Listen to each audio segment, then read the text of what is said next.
नमस्कार. जय श्रीराम, जय श्रीकृष्ण आणि मी वर्षा. आज मी तुमच्यासाठी एक मराठी कथा घेऊन आलेले आहे. त्या कथेचे नाव आहे बेईमानीचे फळ. तर मग सुरू करूया. ही कथा तुम्ही शेवटपर्यंत नक्की ऐका. कथा खूप छान आहे. एका गावात धनचंद आणि करमचंद असे दोन मित्र राहत होते. त्यांनी परदेशातून खूप पैसा कमावून आणला. त्यांनी विचार केला की पैसे घरात न ठेवता कुठेतरी दुसरीकडे ठेवू. घरात धोका होता. त्यांनी पैसे पिंपळाच्या झाडाच्या मुळाशी खड्डा करून ठेवून दिले.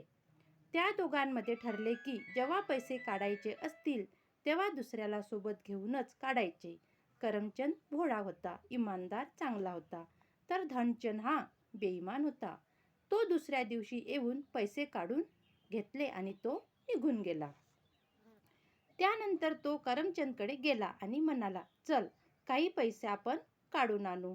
दोघे मित्र पिंपळाच्या झाडापाशी गेले आणि पाहिले तर पैसे गायब होते, कारण पैसे पहिलेच काढून घेतले होते.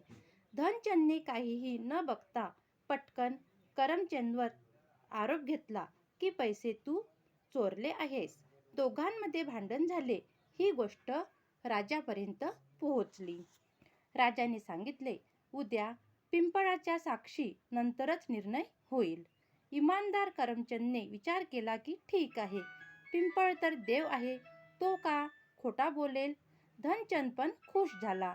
दुसऱ्या दिवशी राजा त्या दोघांसोबत जंगलात गेला. त्याच्यासोबत खूप सारे लोक होते. सर्वांना खरं काय ते जाणायचे होते. राजाने पिंपळाला विचारले, हे पिंपळ महादेवा, सांग, पैसे कोणी काढले आहेत? करमचंदने. पिंपळाच्या मुळातून आवाज आला. हे ऐकून करमचंद रडला आणि बोलला, महाराज, पिंपळदेव खोटं बोलू शकत नाही. यात काहीतरी निश्चितच काळबेर आहे. काय काळबेर? महाराज, मी आता सिद्ध करून दाखवतो. असे बोलून करमचंदने काही लाकडे गोळा केली व पिंपळाच्या झाडाच्या बाजूला ठेवली. नंतर त्याला आग लावली.